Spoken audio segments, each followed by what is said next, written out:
From Illinois, Mr. Quigley for 5 minutes. Mr. Quigley. Thank you, Mr. Speaker. Mr. Speaker, 2 nights ago, 6 people were shot inside of 15 minutes in my home, the city of Chicago. 7 more victims were killed just last weekend by gunfire, including 2 16-year-old boys.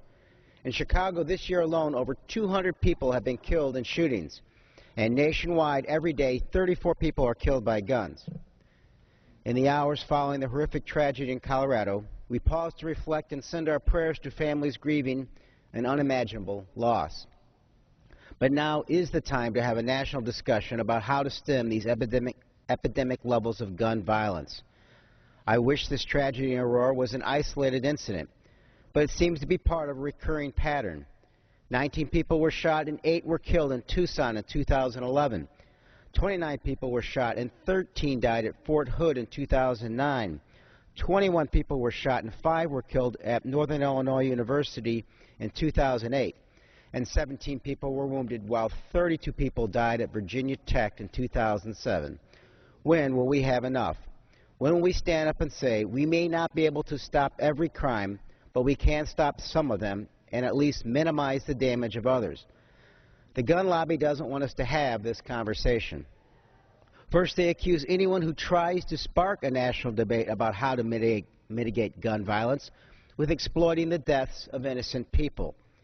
Yet no one was accused of exploitation when, after Hurricane Katrina, we discussed how to improve FEMA's emergency response, or after a deadly salmonella outbreak when we debated how to improve public safety. After such national tragedies, society should engage in a discussion about how to address and potentially prevent such tragedies from happening again. We might not all agree, but this is a democracy, and this is how policy is made. Next, the gun lobby seeks to stymie debate by arguing that guns don't kill people, people kill people. I don't buy this argument. I don't buy that there's nothing we can do to stop criminals and the mentally ill from killing if they want to. Sure, we can't stop them with 100% certainty, but we can make it a lot harder for would-be assassins. We can ensure every gun is purchased after a background check, rather than only 60% of guns, as is the current case. And we can reduce the fatality rate by banning assault rifles and high-capacity magazines that are designed exclusively for killing dozens of people at once. Finally, the gun lobby tries to argue that any attempt to regulate gun access is an attempt to restrict all gun access. This is simply not true. There is such a thing as common sense middle ground gun reform, and most gun owners support it. 81% of gun owners support requiring a background check on all firearm purchases. Yet 40% of U.S. gun sales are conducted by private sellers who are not required to perform background checks. These private sellers operate at gun shows where anyone can walk in and buy whatever gun they want. Convicted felons, domestic abusers, the severely mentally ill, and even people on the terrorist watch list can and do go to gun shows and buy any gun they want. 90% of all Americans also support strengthening databases to prevent the mentally ill from buying guns.